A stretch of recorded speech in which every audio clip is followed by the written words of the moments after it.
Kashmir live के studio में नाजरीन आपका खुशामदीद।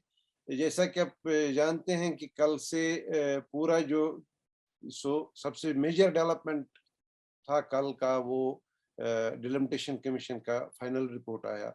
उस पर एनालिसिस हो रही हैं, उस पर रिएक्शंस हो रही हैं और काफ़ी माहौल कम से कम न्यूज़ रूम्स में तो बहुत गर्म है।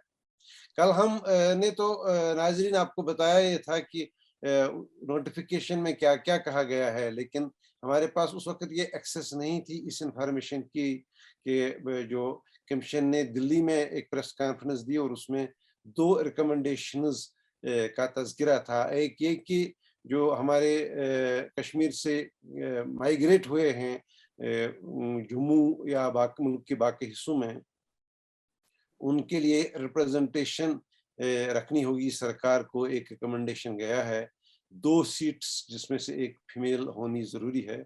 और दूसरा रिकमेंडेशन ये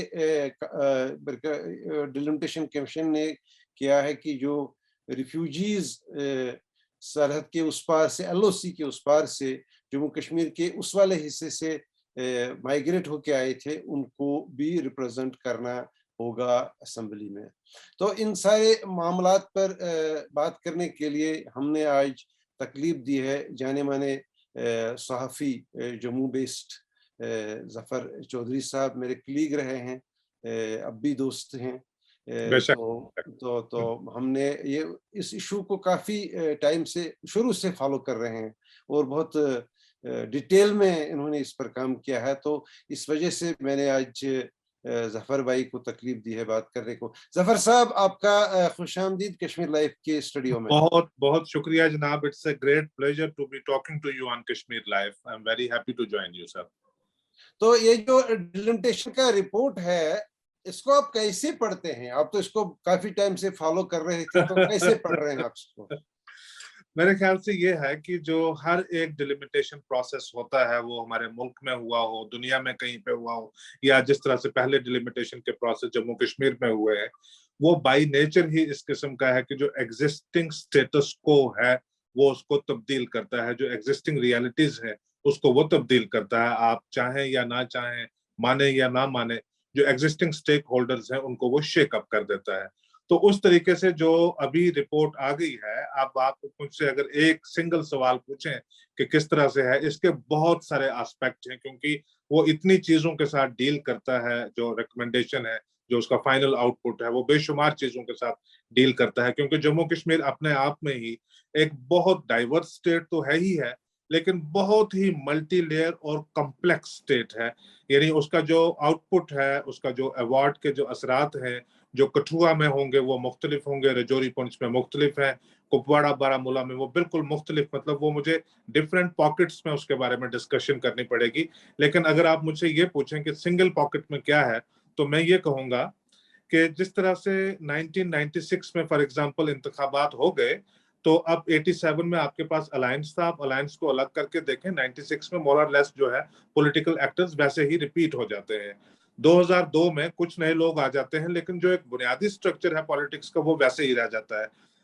अब जो हर इलेक्शन दर इलेक्शन जो है, बहुत सारे लोग, बहुत सारा जो एक पॉलिटिकल फुटप्रिंट है, एक जो पॉलिटिकल इम्पैक्ट है, वो हर इलेक्शन के बाद वैसे रिपीट होता है। ये जो डिलिमिटेशन कमीशन का जो रिपोर्ट आया है, इसके बुनियाद के ऊपर जो इलेक्शन होगा, उससे आप जम्मू कश्मीर की एक कंप्लीटली नई जो सियासी सूरत हाल देखेंगे। आप बहुत सारे जो है 80% से ज्यादा आप नए एक्टर देखेंगे। तो मेरा ये कहना है कि आपने कहा कि मैं इसको रीड कैसे करता हूँ, मेरा ये कहना है कि ये पूरे एग्जिस्टिंग पॉलिटिकल लैंडस्केप को शेक अप करने वाली एक रिकमेंडेशन है इसमें। तो इसमें बेसिकली ये जो हुआ, मतलब जी 90 सीट्स अब जम्मू कश्मीर में रह गई। अब ये यूनियन टेरिटरी है, उसमें से जी 7 सीट्स तो नहीं है, जी 7 में 6 जम्मू को चली गई, 1 कश्मीर में आ गई। तो मंतक क्या था इस सारी चीजों का, कैसे हो गया ये? तो मतलब नॉर्मली देखा ये जा रहा है कि असेंबली में लोगों को रिप्रेजेंट करते हैं। अब अगर उस हिसाब से देखा जाए तो बहुत सारे लोग कह रहे हैं कि इसमें बराबरी का मामला नहीं है। नहीं, वाकई ही इसमें जो बराबरी का मामला नहीं है कि जिस तरह से जो 1950 में जो पहली बार जो डिलिमिटेशन हो गया जम्मू कश्मीर में, उसी वक्त जो जम्मू के अंदर, क्योंकि आज जम्मू जो है post June 2018, Jammu occupies the centre stage of politics in Jammu and Kashmir. Jammu जो है वो आप पावर का एक सेंटर बन गया है, और जम्मू कश्मीर का पावर सेंटर बनने के लिए जो स्ट्रगल है वो बहुत लंबी है। वो आप देखें कि लेट 1940s से वो जम्मू की स्ट्रगल जो है कि वो पावर सेंटर बने, उसकी जो रेलिवेंस है जम्मू कश्मीर के पॉलिटिकल डिस्कोर्स में वो बने।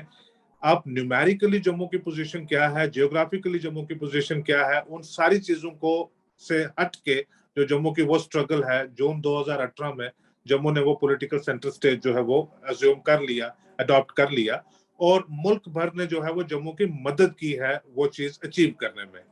मुल्क भर ने इस तरह से मदद की है कि जो जम्मू का पॉलिटिकल, कल्चरल और इकोनॉमिक जो स्ट्रक्चर है, आउटलुक है, जब मैं जम्मू की बात करता हूं तो मैं खास करके जो तवी कैचमेंट एरिया है इसकी बात मैं ज्यादा कर रहा हूं। तो ये जो इंडियन पॉलिटिकल मेन स्ट्रीम है उसका एक एक्सटेंडेड अपरेटस है। यानी जम्मू में अगर कोई एक सियासी चीज यहाँ पे वो उभरती है तो उसका इम्पैक्ट पूरे मुल्क में होता है, और अगर मुल्क भर में कोई सियासी हवा चल रही है उसका इम्पैक्ट है वो जम्मू के ऊपर जरूर होता है। आपने बहुत सारी जो पास्ट में एजिटेशंस हैं, बड़ी डेवलपमेंट्स हैं, आपने वो क्या दरबार मूव की हो, अमरनाथ एजिटेशन हो, कोई भी हो, वो आपने देखा। यहां तक कि मैं क्विक सी एग्जांपल आपको दूंगा कि हिंदुस्तान की तारीख में जो डिलिमिटेशन की हिस्ट्री है, पहली और आखिरी बार ऐसा हुआ था कि एक डिलिमिटेशन रिपोर्ट को ही मुस्तरद कर दिया गया था। कि डिलिमिटेशन रिपोर्ट जो होती है that has the full force of constitution, उसको ना किसी अदालत में और ना ही पार्लियामेंट में उसको तब्दील किया जाता है। लेकिन वो तब था पीपल्स, जो Jammu and Kashmir people representation act है उसके अंडर था, ये जो अर्ली 90s में रिपोर्ट आई थी। जम्मू में एक कंप्लीट शटडाउन हुआ था, 48 घंटे जम्मू ने शटडाउन किया। उन्होंने कहा कि ये रिपोर्ट हमें जो एक्सेप्टेबल नहीं है। जस्टिस के शर्मा की सदारत में वो कमीशन था। तो तब जो गवर्नर थे कृष्णा राव, उन्होंने उस रिपोर्ट को जो है वो वापस रिकमिट कर दिया कमीशन को। उन्होंने कहा कि भाई ये नहीं, आप इसके ऊपर दोबारा काम कीजिए। उन्होंने दोबारा काम किया, रिकमेंडेशन मोर और लेस वैसे ही आई, लेकिन ये पहली बार ऐसा हुआ कि जम्मू ने उसको जो है वो फोर्स करके उनको वो एग्री करवाया कि आप ये इस तरह से करेंगे। तो जो जितने डिलिमिटेशन प्रोसेसेस आज तक हुए हैं, 1950 का हुआ, या 1961 के सेंसस के बेसिस के ऊपर हुआ, 71 के सेंसस के बेसिस के ऊपर, और 81 वाला जिसकी रिपोर्ट 95 में जाकर मिली, 14 साल के बाद जिसकी रिपोर्ट जाकर हमें मिली। हर सेंसस के बाद जम्मू ने पूरे मुल्क में जो है वो एजिटेट किया है और बताया है कि दिस इज अनफेयर, हमें जो पैरिटी इसमें नहीं मिल रही। मैं अभी अपने आर्काइव में चेक कर रहा था कि 1992 में गवर्नमेंट ने एक पार्लियामेंट्री पैनल को एक फॉरवर्ड किया, उन्होंने एक रिप्रेजेंटेशन प्रोफेसर चमनलाल गुप्ता और वैद विष्णु दत्त, जो उस वक्त के बीजेपी के वेटरन लीडर हुआ करते थे, उसका मैंने पढ़ा। तो उन्होंने 50 से लेकर तब तक की वो सारी डिलिमिटेशन का जिक्र करते हैं कि वो कहते हैं कि भाई ये हमारे साथ नाइंसाफी हुई है। आज जम्मू का दिन है, लेकिन जो जम्मू ने आज अपना दिन अचीव किया है वो शायद जो एग्जिस्टिंग प्रिंसिपल्स होते हैं डिलिमिटेशन के, जिसमें पॉपुलेशन, ज्योग्राफी भी है, कम्युनिकेशन भी है, रिमोटनेस भी है, डिफिकल्टी भी है, सारी चीजें उसमें शामिल होती हैं, इनको इग्नोर नहीं किया जा सकता। But population is the most central element of the delimitation process. अब वो पॉपुलेशन के एतबार से शायद जम्मू को जिस तरह से 6 सीटें ज्यादा मिली और नजदीक पहुंच गया, क्योंकि आप 45 is the half way of 90। Jammu is 2 seats short of that and Kashmir is just 2 seats more than that. It's just very close to there. अब वहां पे अगर पहुंचा तो वो शायद पॉपुलेशन की स्ट्रेंथ के ऊपर ना पहुंच जाते, क्योंकि अराउंड 1.4 मिलियन जो कश्मीर की पॉपुलेशन है वो जम्मू से ज्यादा है। उसमें कमीशन ने जो है वो उन्होंने कहा कि भी हमने एक अपना क्राइटेरिया अपना बनाया है, जिसमें 20 डिस्ट्रिक्ट को हमने डिवाइड किया डिफिकल्टी के पॉइंट ऑफ व्यू से 3 कैटेगरीज में। अगर 20 इजला जम्मू कश्मीर के आप उनको 3 कैटेगरीज में डिफिकल्टी के एतबार से अगर आप उसको बनाएंगे तो उसमें जो ज्यादातर जो डिफिकल्ट डिस्ट्रिक्ट होंगे वो जम्मू सूबा से ज्यादा आ जाएंगे। 7 डिस्ट्रिक्ट जो है वो आपके जम्मू सूबा से ज्यादा आ जाएंगे। वो क्राइटेरिया बना लिया। एक दूसरा क्राइटेरिया उन्होंने जो पहले कभी इस्तेमाल नहीं किया गया है डिलिमिटेशन के प्रोसेस में, कि क्योंकि पाकिस्तान के साथ हमारा कन्फ्लिक्ट है और जो इंटरनेशनल बॉर्डर या लाइन ऑफ कंट्रोल के नजदीक जो इजला है कि जम्मू में, सांबा में और राजौरी जिला में, 3 जिलों में 3 सीट जो है वो उनको वो करने के लिए कि उसको उस तरह से जस्टिफाई करके, and here you have Jammu 43। अब शायद आगे आप एक सवाल पूछेंगे कि जो रिकमेंडेशन उन्होंने दी गवर्नमेंट को कि आप नॉमिनेशन के साथ कर लीजिए। हो सकता है कि जम्मू की सीटें बिल आखिर practically on the floor of the house Kashmir से अब ज्यादा हो जाएं, लेकिन उस पर मैं मजीद वजाहत करूंगा जब आप वो सवाल पूछेंगे तो। नहीं, मैं बेसिकली जो रिजर्व्ड भी इसमें बहुत सारी सीट्स रही हैं, मतलब जी। ये 3 सीटें यहाँ भी एसटी की हाँ, रही हैं, लेकिन उस इस मसले पर बात करने से पहले मैं आपसे ये बात पहले पूछना चाहूँगा कि इनका जो लास्ट वाला प्रिलिमिनरी रिपोर्ट था जो एसोसिएट जी मेंबर्स को दिया, जिस पर काफ़ी जी लीकेज जी जी। हुई, उसमें क्या था जो इसमें नहीं है? What is the net a, difference between the 2 final a, and the उसमें जो है, जैसे फॉर एग्जांपल साउथ कश्मीर में श्री गुफारा है, उसको हटा के पहलगाम के साथ जो है वो लगा दिया गया। रजौरी में दरहाल कॉन्स्टिट्यूएंसी जो है, उसमें दरहाल कॉन्स्टिट्यूएंसी है 1950 से, वो दरहाल के नाम से ही जानी गई है। अब दरहाल को ही वहां से हटा के जो है, जो नई कॉन्स्टिट्यूएंसी थन्ना मंडी बनी उसमें डाल दी। ये कुछ मेजर उसमें चेंजेस हैं, बाकी नाम उसमें उन्होंने तब्दील किए हैं। कुछ पटवार सर्कल यहाँ से वहां शिफ्ट किए हैं, नाम का एग्री किया है। ब्रॉडली जो है ये किया, बहुत ज्यादा जो तब्दीली है उसमें नहीं की। क्योंकि वो आपका क्वेश्चन का रेलिवेंस इस पॉइंट ऑफ व्यू से भी है कि 2 इंटरम रिपोर्ट पहले आई है, 2 आई है। एक जो है उसको हम कह सकते हैं कि that was a leaked report. Leaked in the sense कि उन्होंने पब्लिक के साथ नहीं शेयर की थी, उन्होंने एसोसिएट मेंबर्स के साथ शेयर की थी। That was not meant for public. लेकिन जो सबसे पहले वही थी, तो उसको वो हम सबके पास आ गई, हमने उसके बेसिस के ऊपर एनालिसिस कर दिया। उसके बाद जो कमीशन ने पब्लिक के साथ शेयर की है, that becomes the basis of जो पब्लिक फीडबैक का। तो उसमें कोई बहुत ज्यादा तब्दीली जो है वो नहीं आई है। जैसे पहले पुंछ डिस्ट्रिक्ट में पुंछ हवेली सीट जो है वो एसटी थी, अब उसको ओपन करके तो रजौरी डिस्ट्रिक्ट में रजौरी प्रॉपर जो है उसको एसटी बना दिया है। तो बहुत ज्यादा उसमें तब्दीली नहीं है। वो इस पॉइंट ऑफ व्यू से ये क्वेश्चन इंपॉर्टेंट है कि जब वो पब्लिक में आ गया था, तो नेशनल कॉन्फ्रेंस जिसकी हैसियत ज्यादा जरूरी बनती है बतौर एसोसिएट मेंबर, तो उनका मैंने जो उनके तहफात थे या उनकी जो मजीद रिकमेंडेशन थी वो सारी मैंने पढ़ी थी। अब जब मैं रिपोर्ट में देखता हूं तो मुझे उसमें कोई कुछ ज्यादा अकोमोडेट किया हुआ उसमें से नजर नहीं आता। लेकिन जो बीजेपी की तरफ से भी कुछ रिकमेंडेशंस गई थी, उनमें कुछ हद तक है, लेकिन बहुत ज्यादा जो है वो भी नहीं। क्योंकि जो बीजेपी चाहते कि सुचेतगढ़, माड़, रामगढ़ और ये जो है ये डी रिजर्व हो जाते, ये एससी से बाहर आ जाते, लेकिन वो हुआ नहीं। तो मोर और less commission has stuck to its original plan. और जफर साहब, बेसिकली नाजरीन मैं आपको बता दूं, ये बेसिकली पीर पंचाल वैली से हैं, तो बेसिकली जम्मू में सेटल्ड हैं अब, लेकिन जो रियलिटीज़ हैं उस वैली के उनसे बिल्कुल बाखबर हैं। तो ये जो जफर साहब, ये जो रिपोर्ट में मतलब राजौरी पुंछ के हवाले से कुछ रिजर्व रहे, कुछ सीट्स जी एसटी के लिए कुछ खोल दी गई, जी तो जी जी। इसका क्या असर रहेगा वहाँ की सियासत पर? देखिए, ऐसा है कि रजौरी पुंछ अक्सर जो है वो बड़ा पोलराइज हो जाया करता था। 70s 80s और 90s के डेकेड में जो है रजौरी पुंछ में पोलराइजेशन हुई है बिटवीन गुजर कम्युनिटी एंड द पहाड़ी स्पीकिंग कम्युनिटी। क्योंकि गुजर एक बड़ी सेवरल 100 years का एक जो है वो ट्राइब है। और हिंदुस्तान में, पाकिस्तान में, अफगानिस्तान में गुजरों में मुसलमान भी होते हैं, हिंदू भी होते हैं। तो वो इस तरह से करके एक बड़ी ब्रॉडर आइडेंटिटी है। पहाड़ी आइडेंटिटी जो है वो शेप अप हो रही थी, उसमें डिफरेंट किस्म की कास्ट कम्युनिटीज शामिल हैं, लेकिन लैंग्वेज जो है वो सेंट्रल उनका पॉइंट है।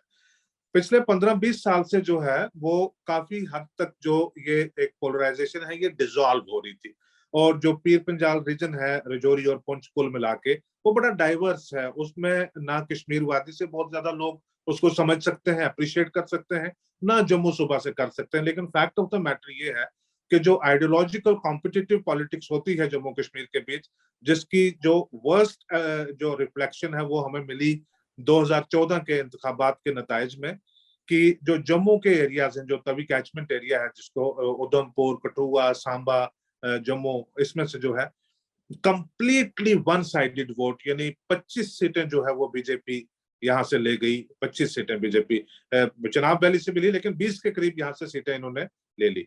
बीजेपी के सामने जो लोग इलेक्शन लड़ रहे थे उनकी जमानत तक जब्त होगी। यानी लोगों ने एक जो ऐसे जंगी जो बुनियादें होती हैं कि भी जो वोट है सारा जो है वो बीजेपी को उन्होंने दिया। सिमिलरली आप कश्मीर में आप चले जाएं तो वहां पे लोगों ने नेशनल कॉन्फ्रेंस और पीपल्स डेमोक्रेटिक पार्टी को ज्यादा वोट दिया। बीजेपी कुछ ज्यादा हासिल नहीं कर पाई, कांग्रेस कुछ बहुत ज्यादा हासिल नहीं कर पाई। जो रजौरी पुंछ का मैंडेट होता है वो इलेक्शन दर इलेक्शन, आप पिछले 7 दहाइयों में आप जाकर देख ले, वो डाइवर्स होता है। वहां पे बीजेपी भी अपनी पॉलिटिक्स करती है, कांग्रेस भी करती है, एनसीपी करती है, पीडीपी भी करती है, सब लोग वहां पे अपनी पॉलिटिक्स करते हैं। तो रजौरी पुंछ में ये तो एक अवेयरनेस, अवेकनिंग, एक रियलाइजेशन होने लगी कि हम जो पॉकेट्स और पार्सल्स में बटे रहते हैं बिटवीन गुज्जर पहाड़ी वगैरह, वी शुड ओवरकम, इसको हमने निकलना चाहिए इससे बाहर। और हम रजौरी पुंछ जो पीर पंजाल खिता है, इसकी एम्पावरमेंट के लिए हम सबको मिलकर काम करना चाहिए। 10-15 साल तक ये एक्सपेरिमेंट वैसे काफी हद तक ये अच्छा रहा है ये। लेकिन अभी पिछले 6-8 महीने में, क्योंकि बीजेपी की अपनी कुछ इलेक्टोरल पॉलिटिकल रिक्वायरमेंट्स हैं, तो जब रीऑर्गेनाइजेशन एक्ट में एक चीज आ गई कि जो गुज्जर हैं, शेड्यूल ट्राइब्स हैं, उनको रिजर्वेशन मिलेगी। और गुज्जर लोग ये महसूस करते थे कि उनके साथ ये नाइंसाफी थी कि 1991 से उनको शेड्यूल ट्राइब में इंक्लूजन हो गया, लेकिन असेंबली में, लेजिस्लेचर में उनको रिजर्वेशन नहीं है। मुल्क भर में है, और आप बात करते हैं तो वो कहते हैं कि जी वो दफा 370 की वजह से यहाँ पे लग ना पाई। तो लिहाजा गुज्जर बन गया अमंग मुस्लिम्स पर्टिकुलरली एक ऐसी कम्युनिटी जिसके जहन में ये बात जरूर आती थी कि ये आर्टिकल 370 हटा है तो हमारी रिजर्वेशन जो है ये बन पाई है। ये एक बड़ी प्रैक्टिकल रियलिटी है। अब रह जाती है आपके पास पहाड़ी स्पीकिंग कम्युनिटी, तो बीजेपी को उनको भी साथ लेकर चलना है। मेरा कहने का ये मतलब नहीं है कि गुज्जर अब बीजेपी के साथ गए हैं, ये है कि भी एक एक्सेप्टेबिलिटी जो है वो जरूर बनी कि कल अगर कोई गुज्जर बीजेपी के साथ जाता है तो वो अपनी कम्युनिटी को बता सकता है कि ये बेसिस है मेरे जाने के। तो उन्होंने पहाड़ी को इंडिकेट करना शुरू कर दिया कि हम आपको भी शेड्यूल ट्राइब में आपका इंक्लूजन हम कर देंगे। तो अब Pahari is also cozying up to BJP. बहुत सारे बेशुमार लोग, आपने डीडीसी में देखा कि कितने पहाड़ी लोग बीजेपी की टिकट से भी जीत कर आए।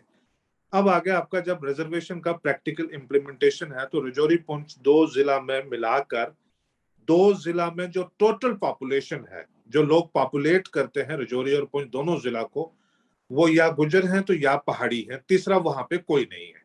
दिस इज सो, तो वो जो कोर कंपटीशन है आपका, पॉलिटिकल एस्पिरेशनल कंपटीशन है, वो सारा आपका वहां पे आ जाता है। तो 2 जिला में कुल मिला के आपके पास 8 असेंबली सीटें हैं, 5 रजौरी में है और 3 पुंछ में है। अब 5 सीटें आपकी रिजर्व हैं, 3 सीटें रजौरी में, 2 पुंछ में रिजर्व हैं, और 3 ओपन हैं, 2 रजौरी में और 1 पुंछ में ओपन है। विच मीन्स गुज्जर्स खुश हैं कि हमें 5 सीटें जो है एक्सक्लूसिवली हमारे लिए रिजर्व हो गई हैं, और पहाड़ी जो है उनके लिए 3 सीटें वहां पे ओपन है। So this is how this is playing out in Rajouri Poonch. लेकिन अभी जो पहाड़ी तबका है वो बड़ा पुरुमीद है कि हमें भी शायद शेड्यूल ट्राइब में शामिल कर दिया जाए, जो उनकी दरअसल डिमांड है। अब अगर उनको शेड्यूल ट्राइब में डिमांड इंक्लूड कर लिया जाता है, तो जो शेड्यूल ट्राइब का रिजर्वेशन का लेजिस्लेचर में इफेक्ट है वो नलीफाई हो जाता है, क्योंकि रजौरी पुंछ में हर आदमी जो है वो शेड्यूल ट्राइब होगा। तो दैट जो रिजर्वेशन है उसका कोई मतलब नहीं रहेगा फिर। तो जो लोकसभा कॉन्स्टिट्यूंसी बनाई गई जिसमें अनंतनाग का हिस्सा इसके साथ मिलाया गया, तो जब राजौरी पुंछ बीच आपस में बटी है, तो अब कश्मीर के एक हिस्से के साथ मिलाने से मतलब इसकी मंतिक क्या थी वैसे? नहीं, इससे उस पर कोई असर नहीं पड़ेगा, दैट विल नॉट हैव, क्योंकि आपका हर पॉलिटिकल इवेंट के ऊपर आपका जो पिवटल पॉइंट क्या है वो पॉलिटिक्स को इन्फ्लुएंस करता है। फॉर एग्जांपल, कल रजौरी पुंछ से कोई गुज्जर हो या पहाड़ी हो या अमंग पहाड़ी, वो सिख हो या हिंदू हो, जब उसको कोई पार्टी टिकट देती है कि तुम ये अनंतनाग रजौरी पुंछ कॉन्स्टिट्यूंसी के ऊपर इलेक्शन लड़ोगे, तो उसके साथ एक बड़ा सेंटिमेंटल जो सपोर्ट है वो उसके साथ जरूर आएगी, क्योंकि लोगों में एक जो नैरेटिव है वो बनेगा, एक बात ये बनेगी कि ये पहली ऐसी अपॉर्चुनिटी है रजौरी पुंछ के किसी कंटेस्टेंट के लिए कि वो यहाँ से इलेक्शन जीत सकता है। क्योंकि 1967 से जब से first ever direct election Lok Sabha के लिए होने लगे, तो जो जम्मू पुंछ लोकसभा सीट है इसका फैसला जम्मू जिला में ही हो जाता है, एक्सेप्ट वंस जब 2001 बाई इलेक्शन में जो है रजौरी से एक कंटेस्टेंट जो है वो इलेक्शन जीत पाए। 2001 में वो हिस्टोरिक था कि पहली बार रजौरी से किसी ने इलेक्शन जीता, वरना इसका फैसला सिर्फ जम्मू जिला में इतना वोट है जो रजौरी पुंछ को मिला के नहीं बनता, वो फैसला इधर से हो जाता है। जब उसका फैसला इधर होता है तो जो मेंबर ऑफ पार्लियामेंट होता है उसको रजौरी पुंछ की परवाह नहीं होती है, he does not care about Rajouri Poonch, उसका तो यहीं से सारा हो गया। अब जब ये है तो रजौरी पुंछ में मैंने ऑब्जर्व किया है पिछले 2 महीने में, जब से ये इंटरम रिकमेंडेशन आ गई थी, मैंने ऑब्जर्व किया है कि लोगों में बहुत ज्यादा इस चीज को लेकर एक्साइटमेंट है। इस चीज को मैं अंडरस्टैंड करता हूं कि this has caused a lot of disappointment and displeasure in south Kashmir कि एक जो इलेक्टोरल हिस्ट्री है, हमारा वोटिंग का जो भी एक हिस्ट्री है, अनफॉर्चुनेटली वो एक बिटर रियलिटी है कि साउथ कश्मीर में पिछले 20-25 साल से जो हाईएस्ट पोलिंग आपकी होती है दैट रिमेन्स अंडर 10% और एट द मोस्ट 15%। और रजौरी पुंछ में अगर बर्फ पड़ी होगी तब भी 42 डिग्री तक टेम्परेचर होगा, तब भी 80-85% तक वहां पे पोलिंग जाती है। तो अब इसमें 18 कॉन्स्टिट्यूएंसीज टोटल हैं, जिनमें से 11 साउथ कश्मीर की हैं और सिर्फ 7 जो है वो रजौरी पुंछ, 8 भी नहीं है, सिर्फ 7 रजौरी पुंछ की हैं। तो इट लुक्स लाइक कि भी वो 11 ज्यादा है, 7 यहाँ पे डिसाइसिव वोट वहां पे होगा। लेकिन अगर साउथ कश्मीर के लोग वोट कम डालेंगे तो रजौरी पुंछ से तो सिर्फ 2 कॉन्स्टिट्यूएंसी से या एक जिला से भी जो वोट पड़ता है उससे कोई आराम से वहां से जीत के चला जाएगा। अब आप कहते हैं कि आपकी इसकी मंतक जो है वो क्या है, ऐसा किया क्यों?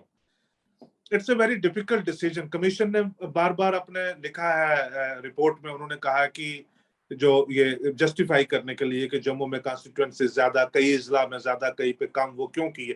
उन्होंने कहा कि बड़ा कॉम्पिटिटिव पॉलिटिकल एस्पिरेशनल एनवायरनमेंट जो है वो बिटवीन कश्मीर एंड जम्मू है, तो लिहाजा हमें उसको अकोमोडेट करना पड़ा। ये थोड़ा सा सरप्राइजिंग है कि between Kashmir and Jammu, commission के पॉइंट ऑफ व्यू से या किसी भी पॉइंट ऑफ व्यू से, Jammu and Kashmir are part of the single political entity. Kashmir के लिए एक अलग इलेक्टोरल जो साइज या जम्मू के लिए एक अलग इलेक्टोरल साइज, ये ना कॉन्स्टिट्यूशन बताता है ना रीऑर्गेनाइजेशन एक्ट बताता है। अभी जम्मू कश्मीर एक ही रियासत या यूनियन टेरिटरी है, वो एक ही है। जिला की एक अलग बात है कि जिला में आप उसको किस तरह से करें। तो वो कमीशन ने बार बार जस्टिफाई किया है कि हमने इस पॉइंट ऑफ व्यू से जो है वो जम्मू में ऐसे किया। लेकिन जब वो लोकसभा सीट की बात बताते हैं तो तब उन्होंने एक काफी डिटेल्ड पैराग्राफ लिखा है। उन्होंने जिस प्रेस नोट की आप बात कर रहे हैं उसमें ये बात मेंशन है।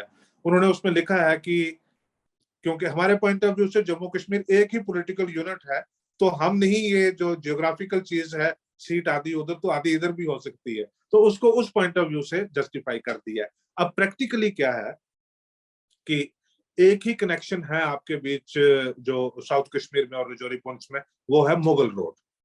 और मुगल रोड जो है वो that remain shut for a very long time of the year, 7-8 महीने तक मुगल रोड शट रहती है, वो कनेक्टिविटी में बड़ी प्रॉब्लम आती है। इसके बारे में जो पॉलिटिकल रिएक्शन है वो बहुत बड़ा बिटर है। पॉलिटिकल रिएक्शन ये है, वो कहते हैं कि ये जो कश्मीर के पॉलिटिकल एलीट की अलेजेड हेजेमोनी है जम्मू कश्मीर के पॉलिटिक्स के ऊपर, उसको ब्रेक डाउन करने के लिए ये किया है, ताकि ये जम्मू की तरफ ज्यादा टिल्ट हो जाएगा। लेकिन मैं बड़ा ऑप्टिमिस्टिक होकर चीजों की तरफ देखता हूं। मैं उसमें से बेहतर चीज जो ढूंढने की कोशिश करता हूं, मैं ये कहता हूं कि जो first time ever this transcends the geographical barriers. एक जो इंटरेक्शन है सुबह जम्मू में और सुबह कश्मीर के बीच, उसमें साउथ कश्मीर और रजौरी पुंछ एक रोल प्ले करके एक जो ब्रिज भी बन सकते हैं, एक इंटरेक्शन को जो है वो एनहांस भी कर सकते हैं over a period of time. तो खैर मैंने कल जिन लीडरों से बात की उनमें से कई एक ने तो ऐसी भी बात कर ली कि जी। इससे थोड़ा इंटीग्रेशन और हो जाएगा। यस। लेकिन ये जो इतनी जबरदस्त एक्सरसाइज रही 2020 से चल रहा है, लेकिन कोई खुश नहीं है। वजह क्या है? सिर्फ सिर्फ एक पार्टी खुश है। वो मैं गुजारिश करूंगा कि वो डिलिमिटेशन प्रोसेस से कभी कोई खुश नहीं होता। इट्स ये बाय नेचर जो है, ये इस किस्म की चीज है, ये कोई खुश नहीं होता। बीजेपी जो अपनी खुशी का पब्लिकली इजहार कर रही है, मेरा ये मानना है कि वो मॉरली ठीक नहीं है। वो मॉरली ठीक नहीं है क्योंकि बीजेपी की जो लोकल लीडरशिप है वो पिछले 2 साल से पब्लिकली भी कह रहे हैं कि भी हम ये कॉन्स्टिट्यूंसी इधर करवा रहे हैं, ये उधर करवा रहे हैं, वो उधर करवा रहे हैं। अब जब रिपोर्ट आती है तो वो पब्लिकली वो कहते हैं कि जी ये हमारा बड़ा अच्छा काम हो गया, ये सारा इस तरह से हो गया। उससे क्या हो जाता है कि जो कमीशन की जो इंटेग्रिटी है, उस पे जो रूलिंग पार्टी है उसके अपने ही लोग उसके ऊपर डाउट जो है वो उसको क्वेश्चनेबल जो है वो बना रहे हैं। ये 2 साल में पब्लिक में बहुत सारा मटेरियल अवेलेबल है जिसमें बीजेपी के बड़े रिस्पॉन्सिबल लीडर्स ने कई मौकों के ऊपर उसने कहा है कि हम कॉन्स्टिट्यूएंसी इतनी बेहतरीन बना रहे हैं कि आपको फिक्र करने की जरूरत नहीं है, आप आइए हमारे साथ, आप वहां से अपने लोगों को या अपने जो एलीज हैं इनके, उनको भी ये बताया जाए। अब इसको वो पब्लिकली एक्नॉलेज कर रहे हैं, कह रहे we have got this done.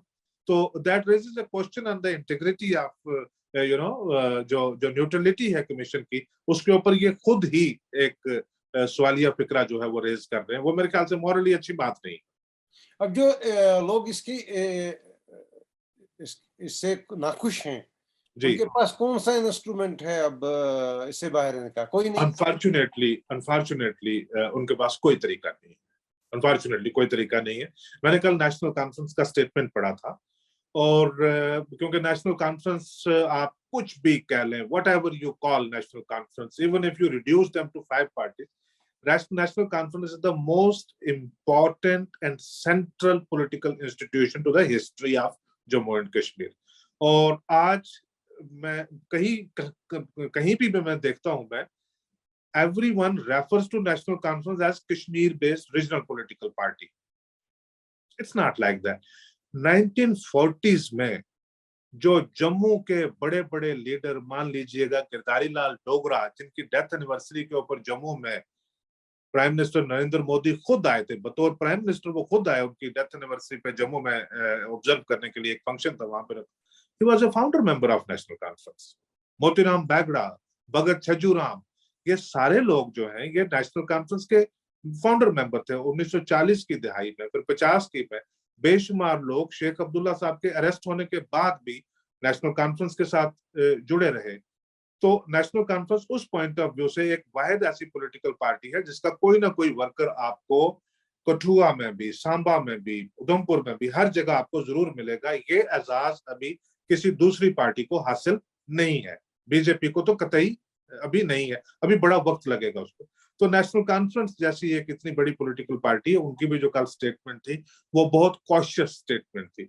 उन्होंने कहा कि हम, अब देखिए आ जाके जो बात है वो कहां पे ठहरती है कि आपने जम्मू को क्या दिया, कश्मीर को क्या दिया, आपने लोकसभा को क्या किया, आपने हिंदू की विनेबिलिटी आपने कितनी बनाई, मुसलमान की विनेबिलिटी आपने कितनी बनाई, वो चीजें अब उससे जो है वो पीछे रह जाती हैं। आ जाके आपका होता है कि आपकी अपनी विनेबिलिटी जो है वो अब क्या है। तो नेशनल कॉन्फ्रेंस के स्टेटमेंट को मैं इसके साथ जोड़ के देखता हूं। उन्होंने कहा कि हम इसका कॉन्स्टिट्यूएंसी वाइज इम्पैक्ट स्टडी कर रहे हैं। तो अब आपके पास ये आ जाता है कि now this is the practical reality, ये चीज अब आपको मिल गई है। अब आप बताइए कि उस कॉन्स्टिट्यूएंसी में जो वो पॉकेट ऑफ इन्फ्लुएंस जो हमेशा आपके आदमी को वोट डालता था, वो वहां से निकल के चला गया दूसरी कॉन्स्टिट्यूएंसी में। अब आप अपने कैंडिडेट को दूसरी कॉन्स्टिट्यूएंसी में भेजने वाले हैं कि यहाँ पे कैंडिडेट नया खड़ा करने वाले हैं। तो अब पॉलिटिकल पार्टीज के पास यही तरीका है। तो ये इसके बाद ये जो डिलिमिटेशन कमीशन, इसकी बड़ा इंतजार था इसका। अब तो ये फाइनली आ गया। ये जैसा भी है, इसके बारे में जितना क्रिटिक भी होगा, तो ये तो एक डॉक्यूमेंट है और एक डॉक्यूमेंट आ गया। अब ये दिस इज एन अवार्ड जो आ गया। अब इलेक्शन होंगे। ऑनेस्टली स्पीकिंग मैं अभी उसको लेकर थोड़ा डाउटफुल मुझे लगता है, बहुत डाउटफुल लगता है। क्यों? उसकी बहुत सारी वजूहात हैं। 2019 के बाद हमेशा पार्लियामेंट के अंदर और बाहर हमेशा ये बात कही गई है कि डिलिमिटेशन होगी, इलेक्शन होगा, उसके बाद जो है वो स्टेटहुड रिस्टोर की जाएगी। जहां तक स्टेटहुड का सवाल है, वो पार्लियामेंट के अंदर जुबानी बात जरूर कही गई है, लेकिन वो रीऑर्गेनाइजेशन एक्ट के अंदर नहीं लिखी गई है। तो इसका मतलब कि उसमें वो कोई वो नहीं है। फर्स्ट टाइम एवर कोई 2 महीने पहले होम मिनिस्टर ने एक इंटरव्यू में पहली बार ये कह दिया था कि जब डिलिमिटेशन प्रोसेस कंप्लीट हो जाएगा, उसके बाद उसके 5 और 6 महीने के बाद इलेक्शन हो जाएंगे। विच मीन्स के अभी आपके पास मई में आ गया आपका डिलिमिटेशन प्रोसेस, तो जून, जुलाई, अगस्त, सितंबर, अक्टूबर, नवंबर, यानी नवंबर दिसंबर में आपके पास इलेक्शन जो है वो आ सकते हैं। कमीशन ने एक बड़ा ट्रिकी सी सिचुएशन बना दी है। उन्होंने कहा है कि हम रेकमेंड कर देते हैं गवर्नमेंट को कि आप 2 सीट्स जो है कश्मीरी माइग्रेंट्स के लिए नॉमिनेट कर दीजिए जिनके पास वोटिंग राइट होगा। अब आप जो जो पीओ के रेफ्यूजीज हैं उनके लिए certain number of seat, number उन्होंने मेंशन नहीं किया, कि वो आप कर दीजिएगा रेकमेंड। तो उसके लिए जो रीऑर्गेनाइजेशन एक्ट है वो क्लियरली कहता है कि 90 सीटें होंगी जम्मू कश्मीर लेजिस्लेटिव असेंबली की। तो ये जो एडिशनल सीट या भी तो रिकमेंडेशन है कमीशन की, अगर इसको गवर्नमेंट एक्सेप्ट करती है तो ये मसौदा जो है वो पार्लियामेंट में ले जाना पड़ेगा। उसकी भी दो सूरतें हैं, आगे पार्लियामेंट का आप सेशन जो है वो जुलाई में आएगा, और आपके पास जो है आप ऑर्डिनेंस भी कर सकते हैं। तो वो गवर्नमेंट है, वो क्या करना चाहे उसका कुछ कहा नहीं जा सकता। अभी जो नेक्स्ट मंथ से आपके पास जो सारी मशीनरी है जम्मू कश्मीर की, वो मसरूफ हो जाएगी जो अमरनाथ यात्रा है उसको कंडक्ट करवाने। फिर आपके इलेक्टोरल रोल का रिवीजन होगा। फिर इस दौरान सारे जो है सिक्योरिटी सिचुएशन किस किस्म की होती है, मौसम किस किस्म का होता है, हालात किस किस्म का होता है, तो बहुत सारी ऐसी चीजें हो सकती हैं जिसकी बिना के ऊपर ये कहा जा सकता है कि शायद अभी इलेक्शन के लिए माहौल जो है वो ठीक नहीं है। प्राइम मिनिस्टर साहब अभी हाल में जम्मू में थे, 10 दिन पहले जम्मू में थे, और ये 2019 के बाद उनका पहला एक अवामी, बल्कि जो 2015 के बाद उनका बड़ा पहला अवामी दौरा था, उनका बहुत बड़ा जो दौरा था उनका। इस दौरा के दौरान मेरे ख्याल से every single person across Jammu and Kashmir had expected कि ये शायद प्राइम मिनिस्टर साहब का एक बड़ा कॉन्फिडेंस बिल्डिंग मेजर आउटरीच ये होगी कि वो कह देंगे कि भी इलेक्शन के लिए तैयार हो जाओ। यानी एक डेमोक्रेटिक सिस्टम में ये कॉन्स्टिट्यूशन का वादा है पूरे हिंदुस्तान के साथ, अब क्योंकि जम्मू कश्मीर और ज्यादा इंटीग्रल पार्ट बन गया हुआ है, तो वो वादा हमारे साथ भी रहना चाहिए। तो प्राइम मिनिस्टर साहब ने अपनी स्पीच में नहीं कहा उसके बारे में। उससे जो मेरे डाउट्स हैं वो और ज्यादा स्ट्रेंथन हो जाते हैं कि हमें शायद कुछ और जो इंडिकेशंस हैं उनका इंतजार करना चाहिए before we are able to make an assessment के इलेक्शन होंगे या नहीं होंगे। तो मुश्किल लगता है मुझे। जफर साहब, इस डॉक्यूमेंट पर इतना सारा एनलाइटनिंग जो आपका रेस्पॉन्स रहा, मुझे पूरी उम्मीद है कि हमारे जो नाजरीन हैं इससे काफ़ी उनको मालूमात मिली नई, और नया एनालिसिस का जो आपने तज्जिया किया तो उससे बहुत सी गुत्थियां थोड़ा समझ में आ जाएंगी। जफर साहब, हम आपके निहायत ही मशकूर हैं कि आपने बहुत शुक्रिया सर, इतना वक्त निकाला। It was a pleasure. It was a pleasure. Thank you so much. शुक्रिया शुक्रिया शुक्रिया।